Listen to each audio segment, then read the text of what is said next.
ETF index mutual funds నేర్చుకుని stock మార్కెట్లో రాణించాలనుకుంటున్నారా? వెంటనే ఈ నెంబర్కి కాల్ చేయండి.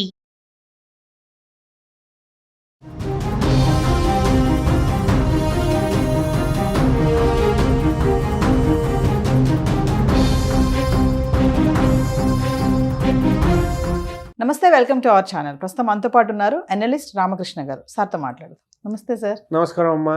సార్, ట్రంప్ బాధ్యతలు చేపట్టాక మరి చాలా మార్పులు వస్తున్నాయి. ఆల్రెడీ ఎన్నికైనప్పటి నుంచే కొన్ని రెస్ట్రిక్షన్స్తో రావడం అయితే మనం చూసాం. మరి ఇప్పుడు బాధ్యతలు చేపట్టాక H1B visa, birth right, citizenship, మరి ఇవన్నీ కొంచెం టెన్షన్గానే ఉన్నాయి. అంటే మన వాళ్ళు అక్కడికి ఇప్పుడు వెళ్ళొచ్చా, అక్కడ ఉన్న వాళ్ళ సంగతి ఏంటి, వెళ్ళే వాళ్ళ సంగతి ఏంటి, వెళ్ళాలనుకున్న వాళ్ళ సంగతి ఏంటి, ఒక్కసారి వీటన్నిటి గురించి.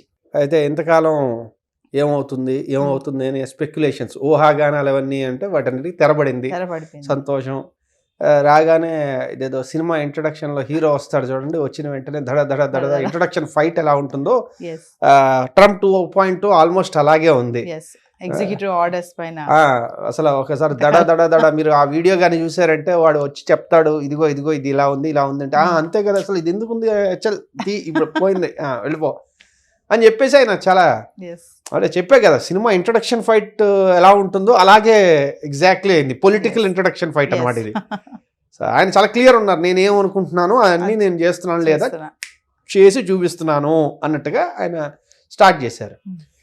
ఇందులో భాగంగా అదేదో అంటారు చూడండి, ఈ హీరో విలన్ కొట్టుకుని మధ్యలో కమెడియన్ చంపేసినట్టుగా ఆయన ఇచ్చిన ఎగ్జిక్యూటివ్ ఆర్డర్ అంతకుముందంతా ఆయన చెప్పింది ఏంటి, ఇల్లీగల్ ఏలియన్స్, అరే ఎవరైతే అక్రమంగా ఈ దేశంలోకి వచ్చారో వాళ్ళని వెళ్ళగొడతాను, వాళ్ళ పిల్లలకి బర్త్ రైట్ సిటిజన్ చెప్పి ఇవ్వను అని ఎప్పటి నుంచో చెబుతున్నారు.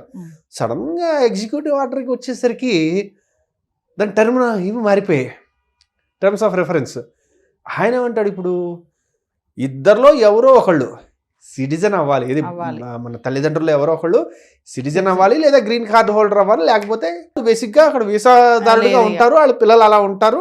They are still aliens only. అంటే మన ఏలియన్స్ అంటే ఆ సినిమాలో కాదు, బేసిక్గా వాళ్ళ టర్మ్ వాడతారు అనమాట. అంటే ఈ దేశపు నాగరికులు కాదు, పౌరులు కాదు, కాబట్టి వాళ్ళకి ఒక సిటిజన్కు ఉండే రైట్స్ ఇవి ఉండవు అని అర్థం. కాబట్టి ఇది మనం అర్థం చేసుకోవాల్సింది. ఇది చాలా పెద్ద షాక్ అనుకోవచ్చు. ఎందుకంటే కొన్ని లక్షల మంది గ్రీన్ కార్డ్ లైన్లో ఉన్నారు. సో మరి వీళ్ళందరి పరిస్థితి ఏంటి? ఎందుకంటే ఇప్పుడు ఇది చేసిన వాడు గ్రీన్ కార్డ్ ఇంకా కష్టతరం చేయడం అయితే నమ్మకం లేదు కదా, చెప్పలేము దాని మీద ఏం ఆర్డర్స్ వస్తాయో అది.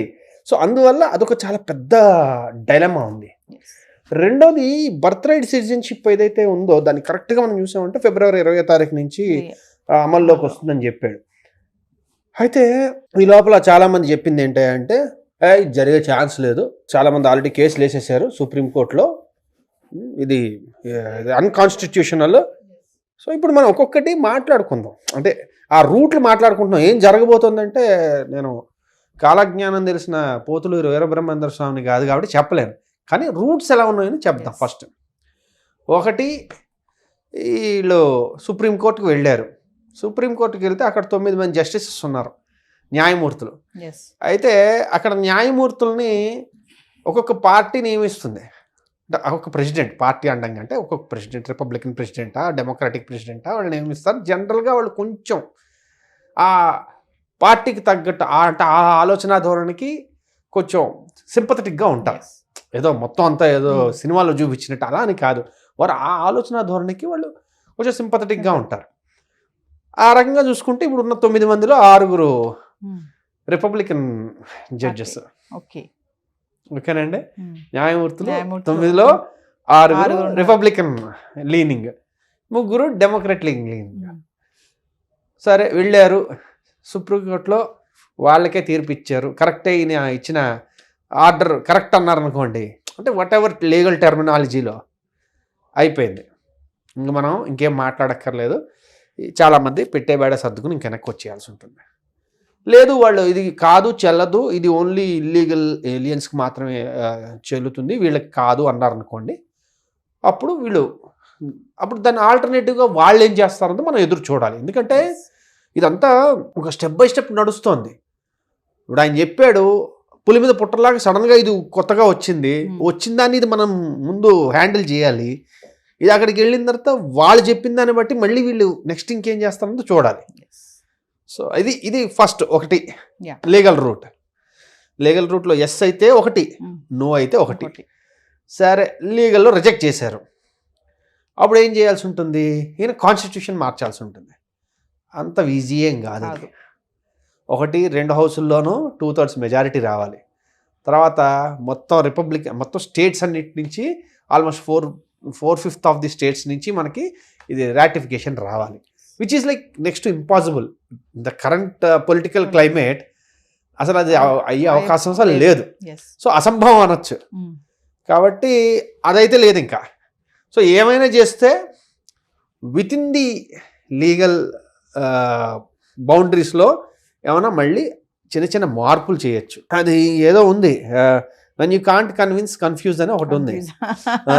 అలాగా ఇప్పుడు ఆయన వీళ్ళందరినీ అవుట్ రైట్గా క్యాన్సిల్ చేయకపోతే ఇంకేమైనా డీలే టాక్టిక్స్ ఏమైనా వాడడం వల్ల ఇప్పుడు అది వాళ్ళ చేతిలోనే ఉంది కదా. ఇప్పుడు నేను దాన్ని ఏమంటారు, సిటిజన్షిప్ ఇచ్చేసాను, కానీ ఇలాంటి సిటిజన్స్కి ఇలా ఉంటుంది, మా సిటిజన్స్ ఇంకోలా ఉంటుందని ఇంకేమో తీసుకురావచ్చు. వాళ్ళు ఏవో బోల్డ్ ఉంటాయి వెరైటీస్. సో కాబట్టి ఎగ్జిక్యూటివ్ ఆర్డర్ ఏదైతే ఉందో దాని తాలూకు ఇంపాక్ట్ అనేది మనం మళ్ళీ వెయిట్ చేయాలి నెక్స్ట్ స్టెప్ కోసం. ప్రస్తుతానికైతే it's like very very dicey situation. చాలా కొంచెం అనిశ్చితత చాలా ఎక్కువ ఉంది. అందున ఆ దేశంలో అక్కడ స్థిరపడాలని అనుకున్న వాళ్ళందరికీ ఇది నిజంగానే చాలా పెద్ద శరాఘాతం. జెండర్స్ కూడా రెండే ఉండాలి, మెన్ ఆర్ ఉమెన్ అంటున్నారు. అంటే అది ఒక విచిత్రమైన పరిస్థితి. ప్రీవియస్ డెమోక్రాట్స్లో ఏమైందంటే చాలా విచిత్రమైన పరిస్థితికి వెళ్ళారు. వాళ్ళు ఏం చేశారంటే వాళ్ళ పొలిటికల్ ఐడియాలజీ నుంచి వాళ్ళే ఇంకా ఎక్స్ట్రీమ్కి వెళ్ళడం మొదలుపెట్టారు. ఆ ఎక్స్ట్రీమ్కి వెళ్ళడంతో ఏంటంటే చాలామంది విత్ ఇన్ డెమోక్రాట్స్ ఓన్లీ వాళ్ళు అసలు అయ్యో బాబు వీళ్ళేంటారా బాబు ఇలా మాట్లాడుతున్నారు, ఇలా ప్రవర్తిస్తున్నారు, ఈ వైపరీత్యాలు మేము తట్టుకోలేమని చెప్పి ఇండిపెండెంట్గా కానీ రిపబ్లికన్గా మారిన వాళ్ళు చాలామంది ఉన్నారు. కాబట్టి ఇది కూడా అందులో ఒక భాగం అన్నమాట. సార్, ట్రంప్ తీసుకున్న నిర్ణయాలతో అంటే మన ఇండియన్స్కి వచ్చేటువంటి లాభాలు ఏంటి, నష్టాలు ఏంటంటే ఒక్క మాటలో ఏం చెప్తారు? అలాగే చెప్పడానికి లేదు. ఎందుకయ్యా అంటే లాభాలు చెప్దామంటే ఆయన ఎప్పుడు ఇండియన్స్ అనే దృష్టితో చూడ్డు, మనం అది గమనించాలి.